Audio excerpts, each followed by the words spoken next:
Welcome back to another edition of Keeping BZ, the show where Zach and I show and tell each other a game and talk about it in a podcast kind of way. And today we're taking a look at Dragon's Dogma Dark Arisen. This is the Steam version. I have currently put many hours into Dragon's Dogma over the last month and a half or so. I'm mainly playing the Switch version. I'm about 50 hours into the Switch. Well, actually, no. I'm level 50 in the Switch version. For people that have played the game, I've already beaten the dragon. I'm at like the epilogue stuff where you're in the Everfall, which is like close to the end of the game. So I'm fairly seasoned, at least in terms of the basics of the main campaign of Dragon's Dogma. And I wanted to show this to Zach because I don't think you have like any experience with this game, right? Not at all. I've at least looked up a bunch of Let's Plays for a bunch of different games, but this one I have not seen ever outside of the small 10-20 second clips you've sent us. Yeah, so Dragon's Dogma is a game that completely fell under my radar because I saw it when it was first like coming out back in the day, and I assumed it was just another Dark Souls game. It was like Capcom going, okay, we're going to do our own Dark Souls game. And no, they did that through other means. Dragon's Dogma is the brainchild, or at least directed by the guy that would that previously had directed like DMC3. This was like his next franchise he was trying to push forward. And I guess, I don't really know how Dragon's Dogma did. The impression I get is that since it took so long for 2 to come out, that it didn't do super great at the time, but has developed more than a cult following as time has gone on. I mean, it got enough sales to get, a re-release on PS4 with extra content, and that's the version we're playing on Steam here, Dark Arisen, which adds a whole new dungeon and story to this game. So as you can see, I'm starting out with a fairly basic character here because I'm playing this game primarily on Switch, but I wanted to at least play a little bit to get things set up so we don't spend the entire episode on the goddamn character creator. So I've created a heavy-set dude here called Gilliand, and he is joined by his companion that I've named Chiba.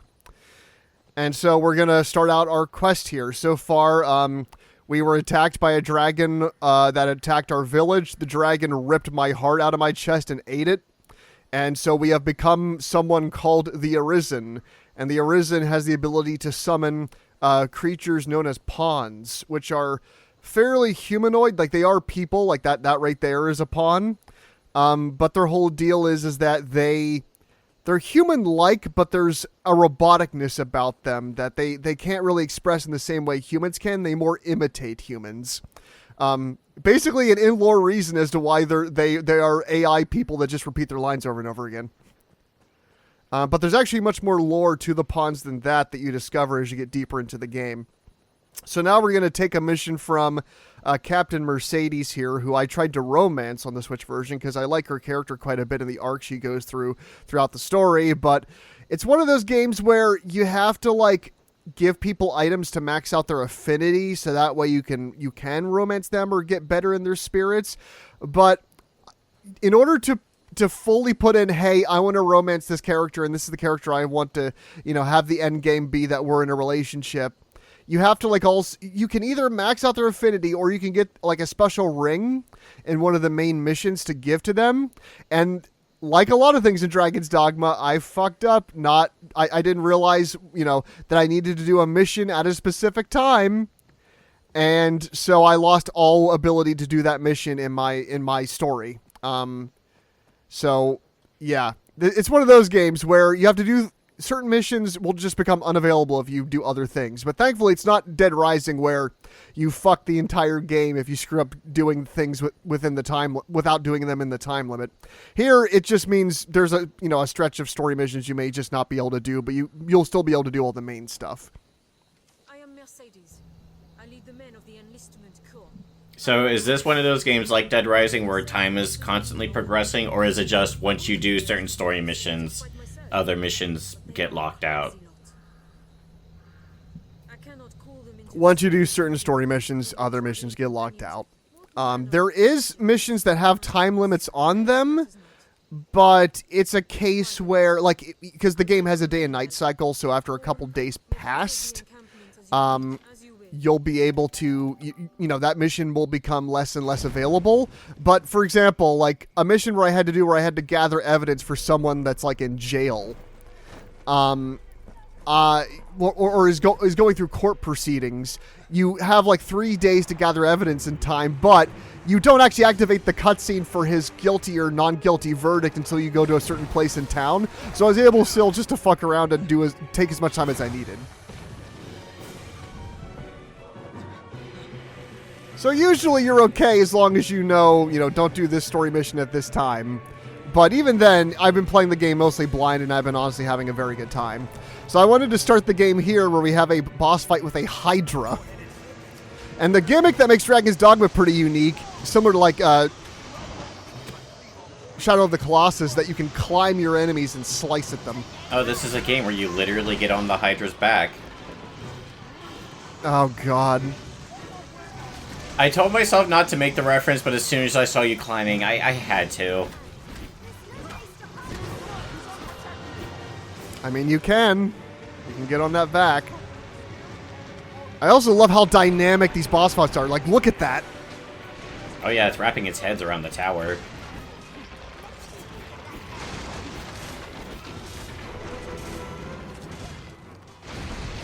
Yep, already crushed one of them.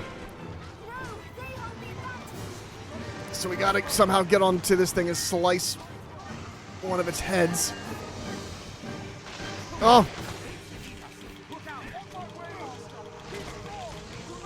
Yeah, I remember hearing about Dragon's Dogma back in the day, but I didn't know much about it, and I think I kept accidentally confusing it with Dragon Age. But I'm pretty sure Dragon Age is by different people. Oh jeez, come on. Dragon Age is by BioWare and plays nothing like this. I've played a bit of the first one. They both have the word dragon in their title. Alright. Just gotta keep slashing at him.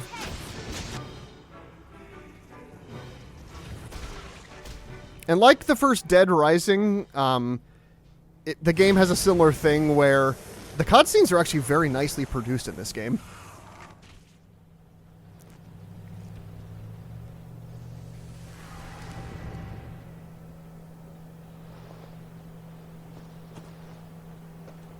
I am impressed. Oh, be damned! This your handiwork? For truth? Oh, what did the lack of an idol doing here anyway? Ancient tales of the Arisen are well and good, friend. But make a gift of these heads to the Duke. And you might earn yourself... Duke, I have come. Here, have a head of a Hydra. Arisen. I see better now from whence the legends arose. So the Duke, Zach, in this continuity, the Duke is actually the one who defeated the dragon before. So we're trying, now that the dragon is still in our heart, our goal is to try to get it back. So getting in touch with the guy who previously defeated the dragon seems like a good path at this point in the story. Who claimed it make up the difference amply. I cannot say what the past may hold. You will need your strength. It will be slow going with a cart. I dare say you will have no trouble. So yeah, we'll accept the side mission for now. I took a bit to do this when I originally played the game. But for right now, I figured we might as well just get things rolling. I don't know if we'll get to the capital city by the end of this video, but I at least want to try to push forward. Here's our board if we want to take on some side missions. They can be anything from just full-on story, like side missions with heavy story, to most of the time they're just, hey, there's going to be some animals that we're going to see on the way that will be, there's a bounty placed out for them. So if we want to kill some of them to get more XP, we can. Now, the thing that's cool about this game, Zach, that you probably may or may not know from what I've told you, is that the characters that are joining me as part of my party are other players' characters I've taken from online that they have created. So this lady here was made by somebody. This is the character I made, who anytime I go sleeping at an inn, it like updates her data so that when any character goes to recruit her to their party, they'll have like the most up-to-date leveled version of her. And the Rook is a character, is like character you get like as a tutorial for using like the pawn characters. I have him on my side right now because he's a mage, meaning he has heal spells, which most other pawns at this point do not. I'm surprised this mechanic still works. Oh yeah, the servers are still up. Actually, fuck it. I'm just gonna go back in and show you it. So yeah, you go to these things called rift stones, and it teleports you into this little area here where the servers are gonna look around for people we can pull in. Sometimes it will pull them in based on what level you're currently at. Sometimes it just suddenly pulls in characters that are like level infinity.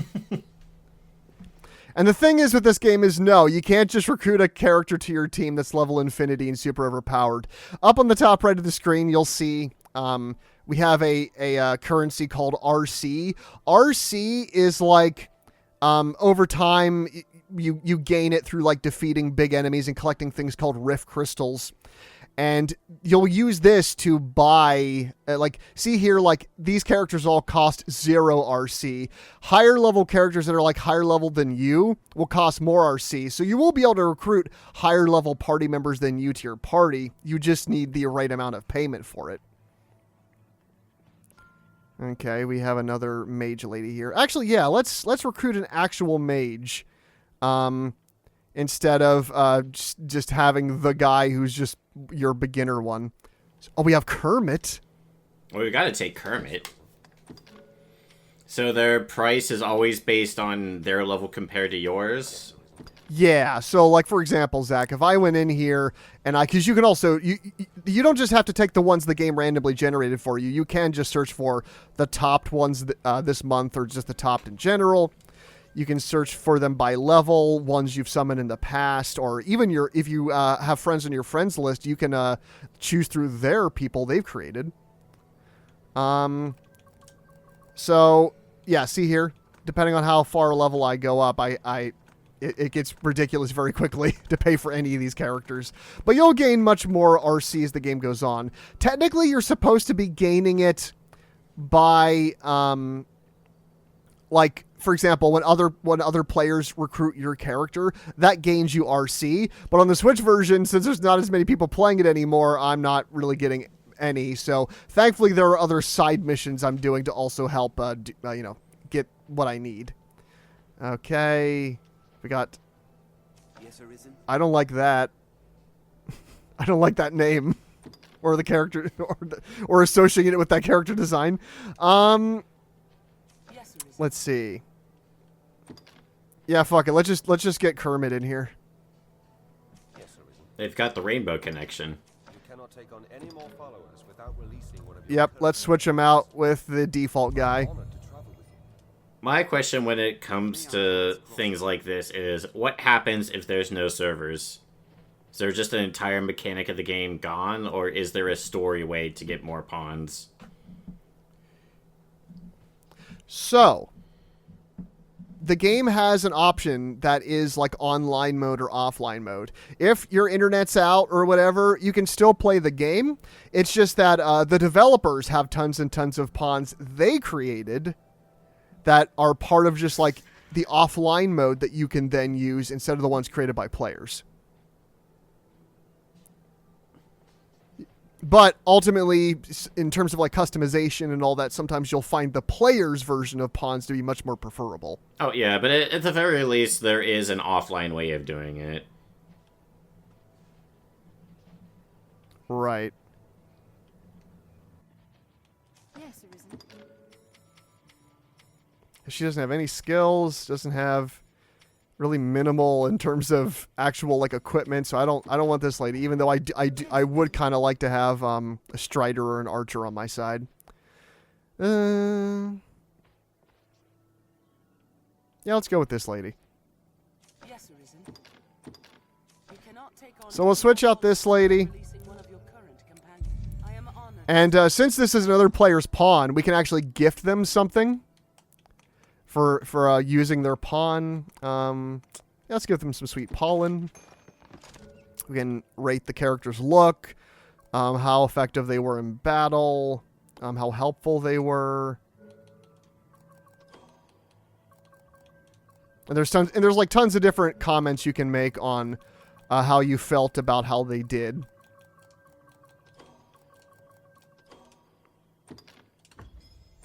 well worth the effort.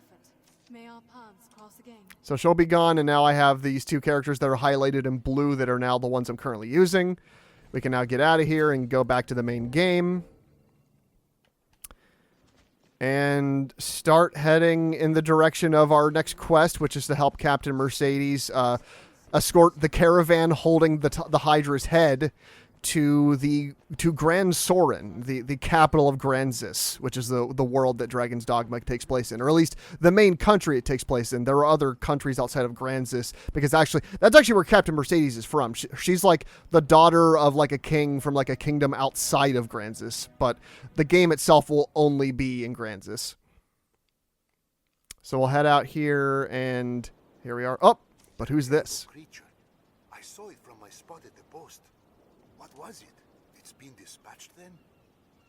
Thank the Maker. Hold a moment. Is Kina not with you? She was said to lead the village in search of art for your wounds. I thought you accompanied her. These are dark times for a girl alone in the wilds. Any idea where she might be off to? So, that's a new quest that guy is telling us about. That, Quina was basically a lady from our home village that is like a childhood friend of ours, that when she saw us get taken by the dragon, she was like, oh, I know there's like a witch out in the woods, a little far away from the village in a place called the Witchwood, and she might be able to concoct a spell or something to try to, heal the wound from your heart being taken. So she went off to the Witchwood to try to help us out, and that's a side mission, is we can go to the Witchwood and try to see if she's okay. I tried going to the Witchwood immediately on my first Switch playthrough, and I got battered and beaten down by just bandits on the way there that were super high level. So I was like, okay, well, I'll do some main story missions, level up, come back, and go see her. As it turns out, one of the main story missions you do right after escorting the caravan is a mission that immediately closes out the ability to go to the Witchwood. Or at least to go to the Witchwood in terms of story missions. So I lost all ability to do that mission, and as it turns out, there were like 6 other missions that I lost access to with major story stuff because I went too far in the main story. So that's what almost made me want to either stop playing Dragon's Dogma or just like restart entirely. But instead I was just like, okay, I'll just keep on with it, because ultimately there's still going to be other missions I can do outside of that. And so I did. Uh-oh, we got some bandits over here. But yeah, I doubt we're going to see the Witchwood in this video, because at the level I am right now at the near beginning of the game, it's like ridiculous. Also, I should say, when I was playing the game originally, right now playing as my main character here, I'm just like a simple fighter. When I played my Switch version, I was like what you would call like a rogue. I was like an archer primarily. And later on in the game, you can upgrade classes. Your vocation you see there on the top right. Vocation is your classes, and later on as you get deeper in the game, you can switch between classes on the fly. This isn't a game where you pick a class and then that's it. That's the one you're locked to throughout the whole story. You can switch vocations anytime you want to. You'll just have to, level up that vocation from the beginning. So you and your pawn can switch to any vocation you want at any time, but characters that you recruit to your party from other people's pawns will be locked to their vocation. You can't change that. And you can only kind of minimally change their equipment. Also, pawns you recruit from other players cannot be leveled up. They stay at the level they're at, which, then enforces you to keep going back to the Rift and keep grabbing other people's players and constantly switch them out to try new ones.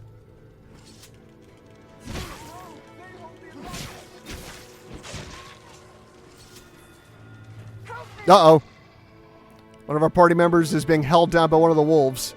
And they do that, like not Dead Rising, but Left 4 Dead 2 style thing where the camera goes, look, somebody's in trouble, you better help them out. That is both used to let you know when an ally's being grappled, and perfectly right here to show when an ally's grappling an enemy so you can do extra damage to them.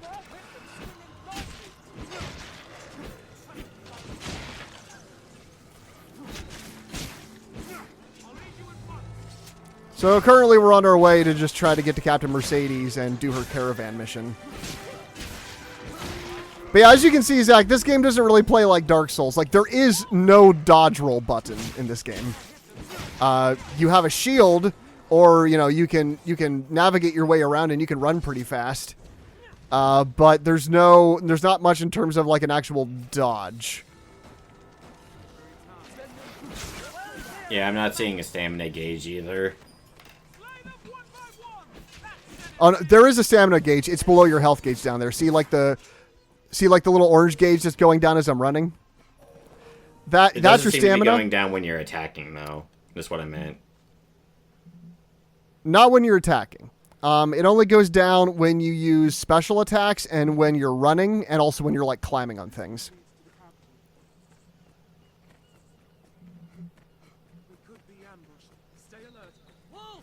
There's always more wolves. Combat always, like, the reason why I've stuck with this game so long partially is just because the combat feels super satisfying. Enemies go flying when they get hit. It's very much Breath of the Wild-esque, even though this came out before, where enemies kind of ragdoll when you do enough damage to them. Uh-oh, we got some bandits up here. And they got a spellcaster with them, too. Yeah, I like the way that guy stumbled when you did the running attack. Yep. Yeah, this is all new to me. I've never played as a warrior before, so I'm getting used to his abilities, but he's pretty straightforward. Well, I should say fighter. Warrior is one of the classes you can upgrade a fighter to. And my pawn in my Switch version is a warrior. Her name's Akira, and she's like this very bulky lady holding that wields like a massive hammer. There we go. And we just got a quest update because we killed a bunch of bandits because that was one of the side quests we took in that board. So yeah, the side missions are kind of, some of the side missions are designed just along the way you're going to solve them.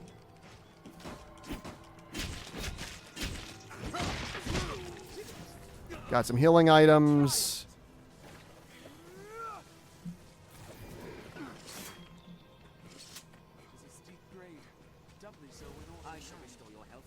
Hello. Can I help you? Then I bid you. And yes, there will actually be also pawns just wandering the world. And yes, we can recruit them the same way we can in the Rift. We don't actually have to go back to the Rift every single time we want to recruit pawns. They'll just be, it'll be connecting to servers all the time, so other people's pawns will just be wandering the world as we explore. Alrighty, that's cool. Yep, there's one right now. Hello. Yes, Arisen. Yeah, it definitely makes the world feel pretty alive. I pray the day monsters no longer haunt the roads is not far off. The sea is closer than I've nothing for you, sir. Nothing. Ah, yes, and you can tell that he is just a normal NPC because he's fucking useless. But that's a pawn because you can see them like carrying a weapon. Hello. Yes, Arisen. All right, and Mercedes is right up here at this checkpoint. stone makes a regrettably effective wall. Follow this road north and we'll hit Grand Soren. You made it. Good. We make for the capital, men. Like as not, the cart will draw beasts along the way. Stay vigilant, but fear not. We walk with the Arisen, slayer of hydras.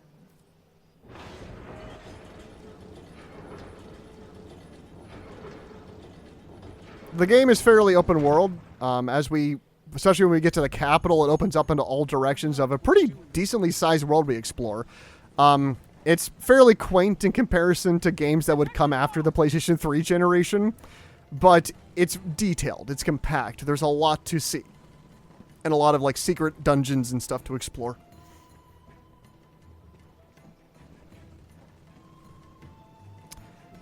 I am unfortunate to report to you, Zach, a lot of side missions in this game, well, this is the only main mission I can think of that really focuses too much on this, but a lot of the side missions are escort quests. However, their design is fairly balanced. Like, as long as you stay around the character you're trying to defend, you won't usually have too many issues with them. But the other thing that is really funny about this game is that you can totally cheese the escort quest too. So as we get deeper in the game, we're eventually going to get items called port crystals. And port crystals, basically, you plant them down anywhere in the world map, and then you can fast travel to them whenever you want.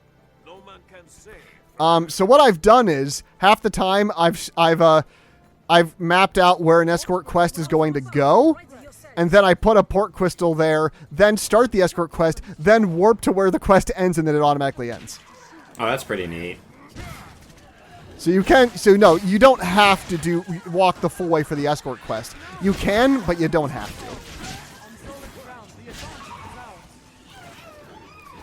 to. And that's the thing. You can put down the fast travel points anywhere you want. There's not a ton of them, but there's enough to put at like all the major locations. Or, you know, you can just put them wherever you want if you just want to keep hitting a specific area. I miss being a rogue because I could just, you know, use my bow to knock these harpies out of the air. But oh well.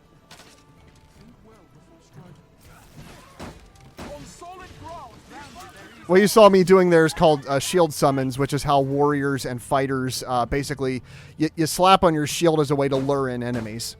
And that's how mainly fighters are able to take on flying foes, because they'll fly near the shield if you start smacking it. Okay, so it's a good way of attracting aggro. Yeah, pretty much.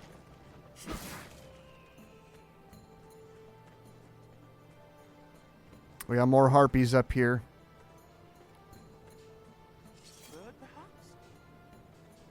I don't think those are birds.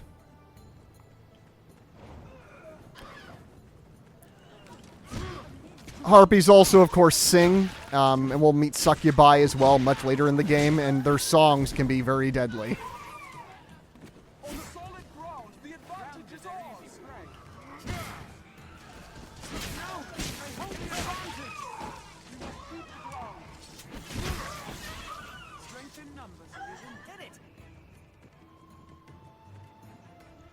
So I admit, Zach, I'm not much a fan of medieval settings. In most games, I find it to be kind of like the boilerplate, you know, template of how many games, you know, portray environments, because that's what they did since the very beginning, since so many early video games were inspired by Dungeons and Dragons. But when they can do it well, or they can introduce lore that's interesting, or they have great mechanics, I have no problem getting thoroughly invested in them. That was one of the two main reasons I didn't play Dark Souls for so long. I wasn't interested in the medieval world, but when Bloodborne was announced, that one looked much cooler. So that was the first From Software game I played.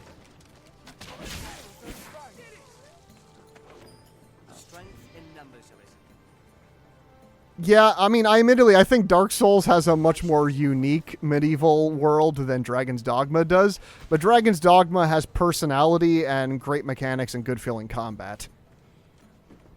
Yeah, Dark Souls is less generic medieval when you get into it, but from an outsider looking in, I just saw another medieval game, and the only thing people would talk about at that point was how hard it was, and that just didn't sound interesting to me, but no, there's more to Dark Souls than just difficulty and the medieval setting, but we've talked about that plenty of times on Keeping Busy. Sure. I will say I usually do enjoy it. I'm not sure if this is a... Nice. Got it with the explosive barrel. I'm not sure if it's still niche. I know at one point this was niche, but I don't know if this increased in popularity over time. I'm a really big fan of the modern time RPGs. Something like The World Ends With You or Earthbound. I always think those are interesting. And I remember watching one Let's Player way back in the day who absolutely hated when an RPG took place in modern times. Which is so interesting because there's not, like, nowadays there's a lot more, but especially years back, I mean, medieval was the primary location of most RPGs.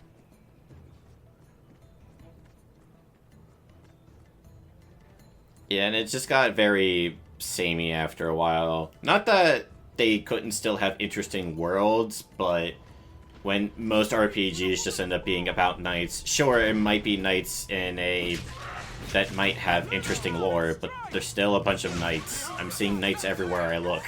In numbers, Arisen. Do not get trapped. Right. I'll go at once. Very well. No, don't hit the cart. Don't hit the cart. Come on. Don't stop. We're exposed here. What the hell is happening? Okay, I guess that was all right. Chat, clip that. Yeah. I mean, despite everything, honestly, the Switch version I didn't really find all that glitchy. Occasionally, you know, like, it's a game where you have 3 AI party members. Occasionally, they have no idea what to do. But more often than not, I was surprised for the era this game was made and how much the AI was usually pretty helpful. You just can't let them work on their own because they will get their asses kicked. You gotta be coming in there and dealing the damage.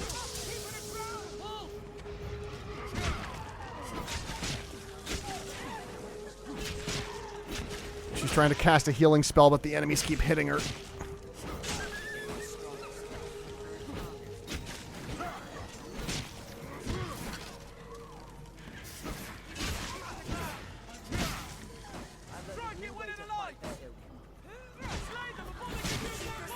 There we go. And every time we level up, we do get all our health back, as well as, and usually your pawn, their level is in step with yours. So a little after you get XP, they'll level up too. What do we got here? Oh, a skull. Whoop-de-doo.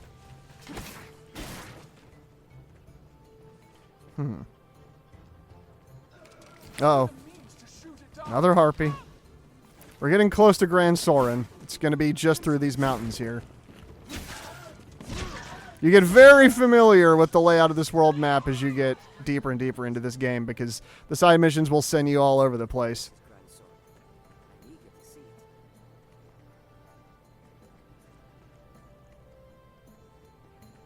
I'm trying to think if there is, like, just a general JRPG with a medieval setting that I love, because when I think of, like, my favorite JRPGs of all time, the ones that are, like, in my top 5 are, like, Sky Pirates or futuristic spaceship travel. And it isn't even necessarily just because of the setting. It is because I just find those generally to be the games that have the best story and just kind of engage me the most. Well, Final Fantasy... Well, actually, no. I was about to say Final Fantasy VI, but that game has a lot of, like, steampunk in it. Like, there's medieval, too, but it's mainly, like, a steampunk world. We have triumphed. Strength in numbers, Arisen. Shadows oft-hold monsters. And in Final Fantasy VII, I don't even know what to call that game. That game is, like... That game is steampunk, but it also has a lot of, like, modern, like, cyberpunk too, but it's also kind of fantasy as well. 7's a weird game. Yeah, I don't even know how to describe 7, but I think it makes the world interesting. Yeah, it might also be why it stood out so much, but in truth, I think the only reason why Final Fantasy VII stood out was because it was the biggest RPG released on the PS1, and everybody owned it, so even people that don't know what the hell Final Fantasy is usually know what 7 is. So that's why they've just, milked it to death. I don't know, Mercedes needs help. There's goblins everywhere. I wonder if it also helps that 8 wasn't nearly as well liked as 7. I'll heal your wounds. Well before striking. 8 is a weird what the fuck of an RPG. Yeah, that's the one that eventually just has, like, a bunch of time travel, right? Yeah, but I'm more talking about RPG mechanics. But yeah, the story of Final Fantasy VIII is just as matched as the mechanics. This place must be. Oh, yeah, I mean, the grinding in 8 with, like, the magic stuff was part of what just took me out of it almost entirely.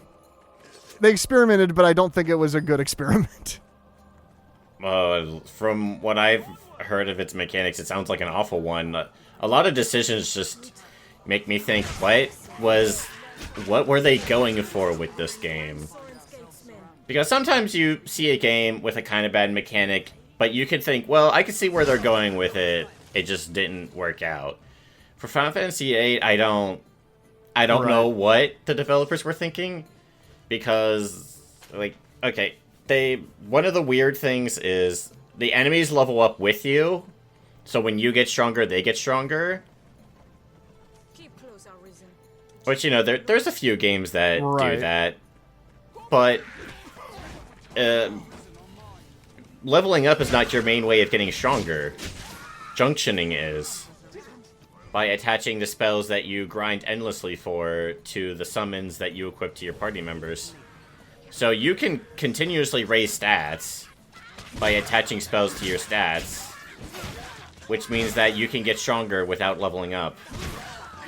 And in fact, in Johnny's review, he talked about how it actually felt bad to level up because when he levels up, the enemies get stronger when he could just get stronger through junctioning. So he actually would avoid leveling up on purpose because you don't need the levels. Right. It's bizarre. It is just such a strange turn for that franchise to make right after the most successful game in the entire series. Like, usually that's where most franchises play it safe. But instead, with Final Fantasy, they just went on experimenting again, which I think on some level that's why the franchise has stayed around so long and why it's so beloved, is because no game ever sits still. Every game in that series tries to have its own creative touch or do something new, where the director always tries to put their stamp on it. Like, no Final Fantasy, like, the second you see the art style of, like, any Final Fantasy game, it's, like, recognizable as that game.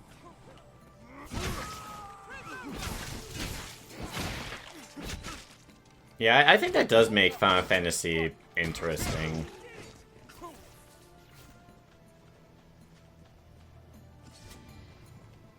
Yeah, like, what's the one with the big steampunk mechs? Oh, that's 6. What's the one with the motorcycles? Oh, that's 7. What's the one with like the furries? Oh, that's 9. What's the one with the cat ladies? Oh, that's 14. What's the one with the racism? That's 10. Oh, I mean, yes, that's an arc, Zach, but I'll be honest, almost even more so, 16 is actually way into racism. Oh yeah, I still gotta get further into that. It's another fucking game in my list of games that will take an eternity to beat. Yep. But 16, I do feel, does it a lot better than 10. I mean, like, it would work better if Waka was a likable character, but I don't like him because he's racist. So when he gets over being racist, I'm like, well, good, I guess. But also, fuck him.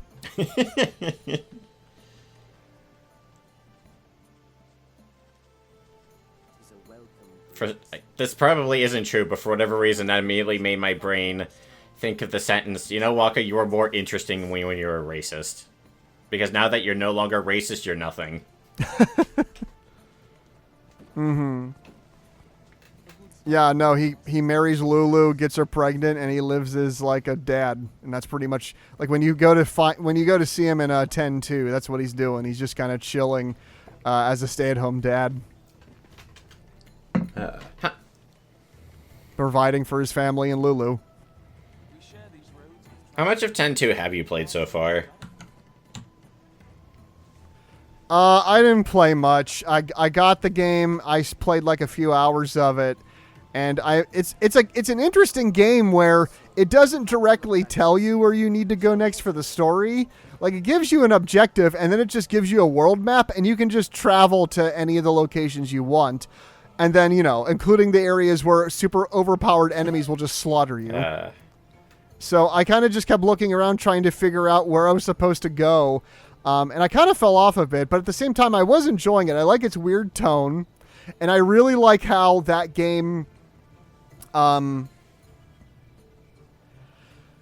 also just really like how the freedom of it and the ability to, like... It's like weird Pokemon mechanic where you can turn any enemy into the game into a trainable Pokemon you can have as part of your party.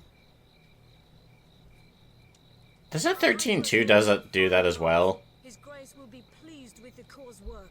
Walk proud through I the think so, but I'm not 100% sure about that. I played a couple hours into 13.2 as well years ago, which, once again, it's a game all about time Yay. travel.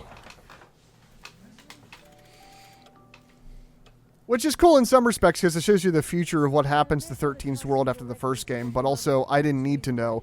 13 ends with an ending that wasn't really made for sequels because it kind of ends capping off the character's story arcs. I actually like 13's story way more than most Final Fantasy fans do. It's not one of the best for sure, but it's a lot better than people make it out to be.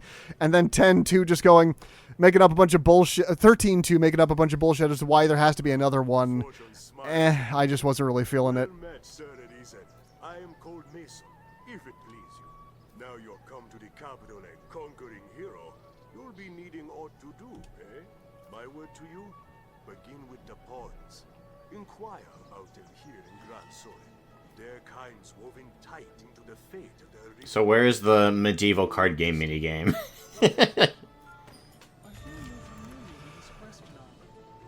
I haven't really seen many mini games like that in Dragon's Dogma, at least not that I've seen. I'm not able to do the... Oh, that's right. Yeah, you have to do the quest for that one lady of gathering flowers for her for medic... Basically, it was a lady back in her home village that was basically having us gather herbs that she could use to help heal the wounds of people attacked by the dragon at the beginning, which I did do before I actually left for the escorting mission we just did there. But apparently, yeah, if you do that escorting mission, you can't do that mission anymore. Welcome to Dragon's Dogma. Have a guide next to you if you're super OCD, then you're fucked. Because you need a guide next to you to tell you what missions need done at what times, or you're going to miss a bunch of missions.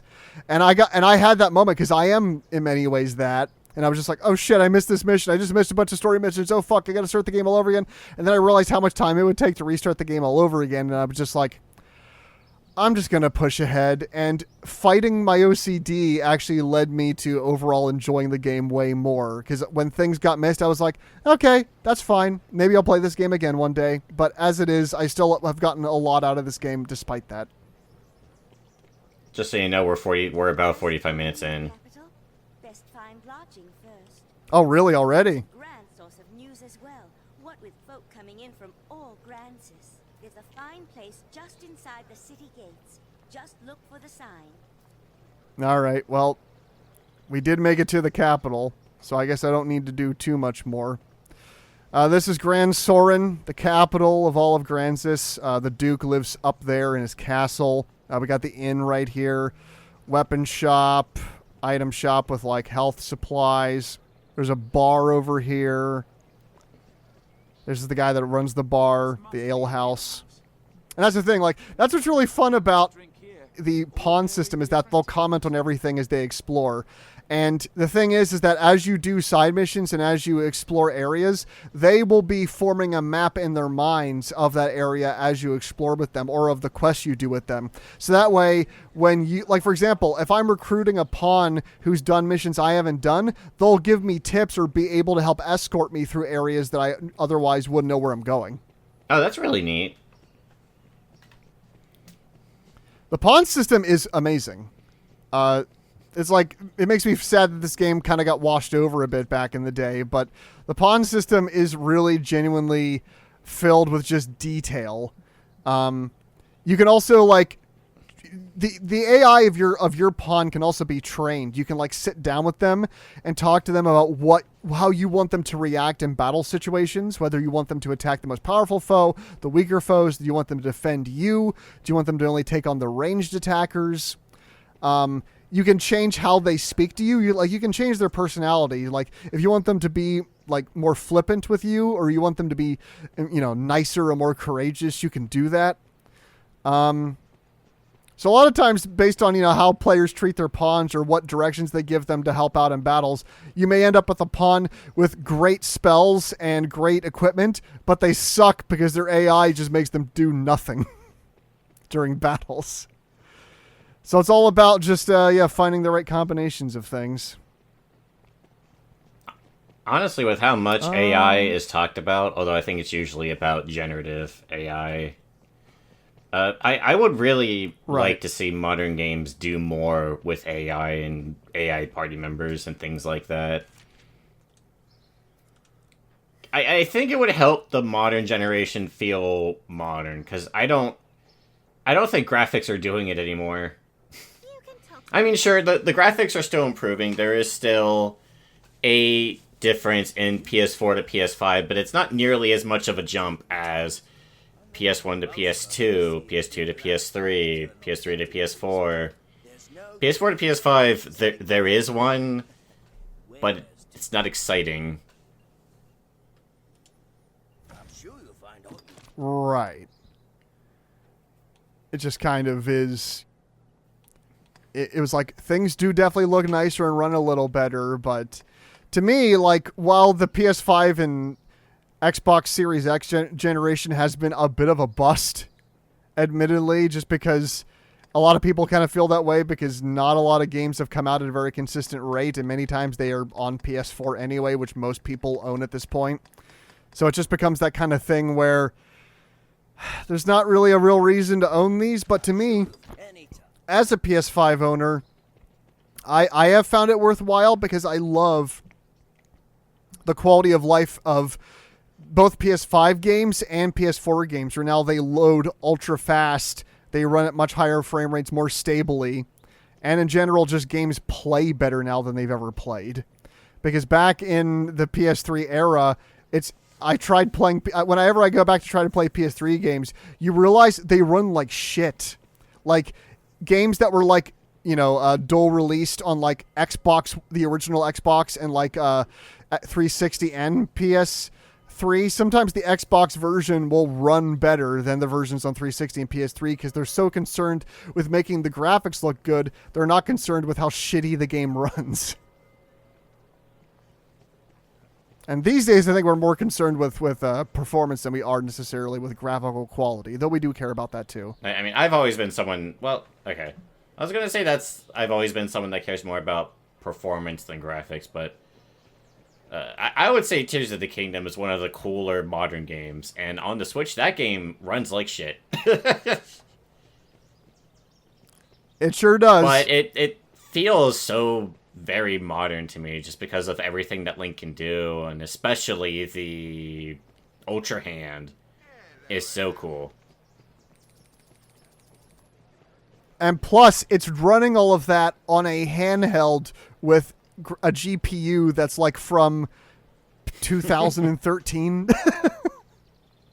But they really did max out what the Switch could really do, which is both impressive, but also makes me relieved that the Switch 2 comes out this year. I'm excited to see what that thing's going to do. Oh, quickly, Zach, I need to talk to the best NPC in the game. For myself, I aim to put down roots in a shop of my own. Many fled the dragon, never to return, so good land is both plentiful and cheap. You'll find naught but the... Yeah, this is Madeline, and she has a lot of great dialogue as you encounter her throughout the story. She was also, I believe, in the encampment that we were in earlier for like a little bit.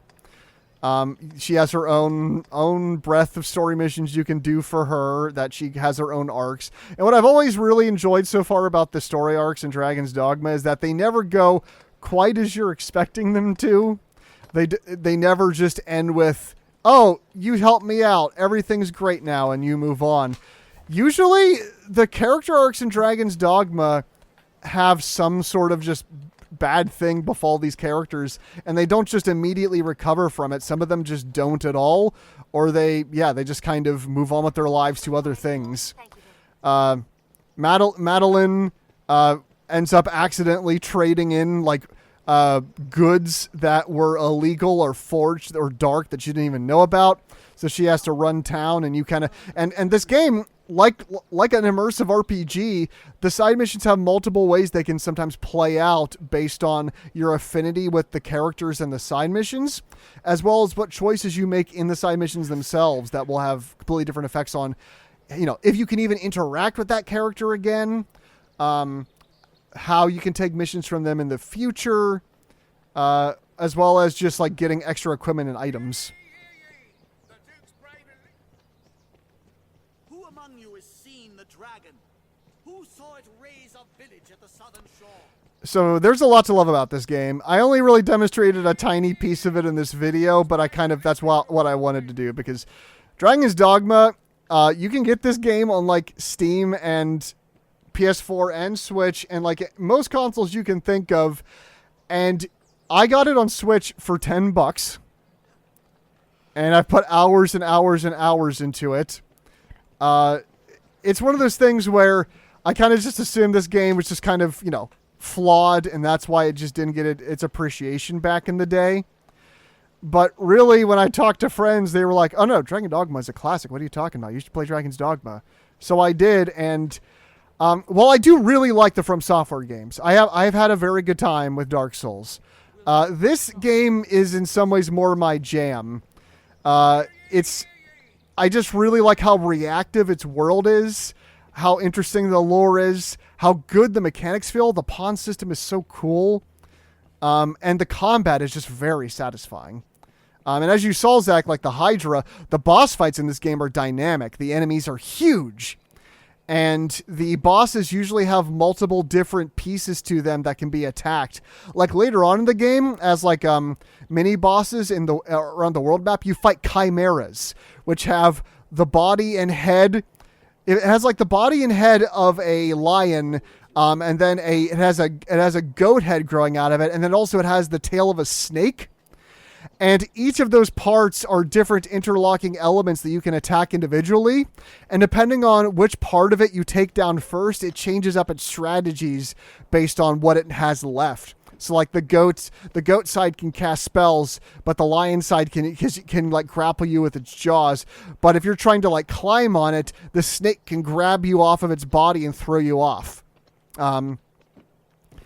And then many times with other enemies, cutting off parts of their like tusks, so their limbs or other parts of them will allow you to do more damage to them, or they'll be cut off from doing different kinds of attacks. It's just so dynamic. Like every aspect of this game, be it the choices you can make in side missions, be it the ways you fight enemies, there's always a choice to what you're doing.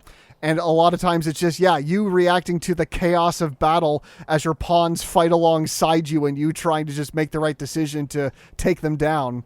And because you're not like in a RPG turn-based battle system making choices, it just feels very reactive. It just feels like you're in the moment with a bunch of friends attacking a monster and you just have to, roll with the punches as they come. I'm not sure if it's one of my favorite games of all time, but it's a game I really like. And I'm really interested to try Dragon's Dogma 2, because I've heard a lot of fans were disappointed by it in comparison to this game. And I'm curious to see why that is, because I feel like this game and its mechanics with modern graphics and technology, especially for AI, I feel like could make something incredible.